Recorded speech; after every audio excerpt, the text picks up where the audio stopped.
मधुरगढ़ की रानी। पुराने समय में एक विशाल और भव्य राज्य था जिसका नाम मधुरगढ़ था। इस राज्य का केंद्र बिंदु था इसका राजमहल, जो अपनी भव्यता, अलंकृत दीवारों और स्वर्णिम छतों के लिए प्रसिद्ध था। महल की सबसे बड़ी विशेषता थी रानी विद्याश्री, जो अपनी न्यायप्रियता और प्रजा के प्रति प्रेम के लिए जानी जाती थीं।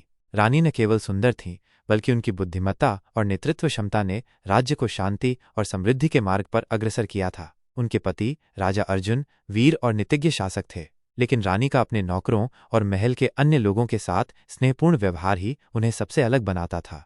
रानी का कहना था, एक राजा और रानी तभी महान हो सकते हैं जब उनका राज्य और उनके लोग सुरक्षित और खुशहाल हों।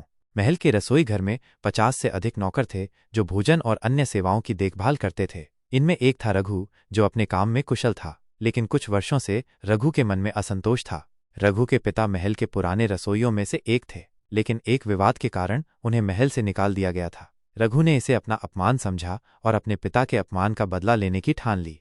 रघु के मन में द्वेष बढ़ता गया। उसने महसूस किया कि रानी को नुकसान पहुंचाना ही उसके पिता के अपमान का बदला होगा। एक दिन रघु ने महल के रसोई घर में काम करते समय देखा कि रानी विद्याश्री हर रात सोने से पहले दूध पीती थीं। ये उनकी आदत थी जो उनकी सेहत और आराम के लिए महत्वपूर्ण मानी जाती थी। रघु को एक योजना सूझी। उसने सोचा कि अगर वो रानी के दूध में नशे की दवा मिला दे तो रानी कमजोर हो जाएंगी और महल में हलचल मच जाएगी। रघु ने एक जड़ी बूटी इकट्ठा की जिसे जंगल में रहने वाले एक पुराने वैद्य से चुपके से खरीदा था। ये जड़ी बूटी इतनी शक्तिशाली थी कि इसे पीने वाला तुरंत चेतना खो देता और कुछ घंटों तक बेहोश रहता। रानी की सबसे भरोसेमंद दासी कावेरी ने रघु की हरकतों पर ध्यान दिया। उसे लगा कि रघु कुछ छिपाने की कोशिश कर रहा है। वो अक्सर रसोई घर में अकेला काम करता और किसी से ज्यादा बात नहीं करता। कावेरी ने रघु के व्यवहार के बारे में महल के मुख्य रसोइये को बताया, लेकिन उसने इसे गंभीरता से नहीं लिया। कावेरी ने सोचा कि वह खुद रघु पर नजर रखेगी। उस रात रानी विद्याश्री अपने कक्ष में थीं। रघु ने रानी के लिए दूध तैयार किया। उसने दूध में नशे की जड़ी बूटी मिला दी और बहुत सावधानी से प्याला कक्ष में पहुंचा दिया। रानी ने दूध का प्याला लिया और पीने लगी, लेकिन तभी कावेरी वहां पहुंची। उसने रानी से कहा, महारानी, ये दूध मत पीजिए, मुझे कुछ अजीब लग रहा है। लेकिन तब तक रानी ने आधा दूध पी लिया था। कुछ ही क्षणों में रानी को चक्कर आने लगे। उन्होंने अपने सिर को पकड़ा और कावेरी की ओर देखते हुए कहा, कावेरी, कुछ गड़बड़ है, राजा को बुलाओ। रानी को कक्ष में आराम से लिटा दिया गया। कावेरी ने तुरंत राजा अर्जुन को ये खबर दी।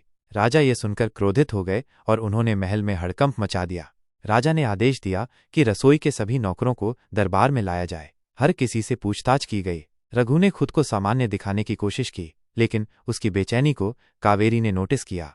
राजा ने रघु से सख्ती से पूछताछ शुरू की। पहले तो रघु ने इनकार किया, लेकिन जब राजा ने उसे महल के सैनिकों से डराया तो उसने सब कुछ कबूल कर लिया। रघु ने कहा, मैंने ये अपनी मर्जी से किया, मेरे पिता के अपमान का बदला लेने के लिए। रघु की बात सुनकर राजा और रानी दोनों स्तब्ध रह गए। रानी ने कहा, तुमने हमारे साथ जो किया वह अपराध है, लेकिन हमें यह समझना होगा कि तुम्हारे मन में इतनी नफरत क्यों आई। राजा ने रघु को दंड देने का आदेश दिया। उसे राज्य से निष्कासित कर दिया गया, लेकिन रानी ने कहा, हम उसके परिवार को मदद देंगे ताकि उन्हें यह महसूस न हो कि उनका कोई सहारा नहीं है। रानी के इस निर्णय ने महल के सभी लोगों को भावुक कर दिया।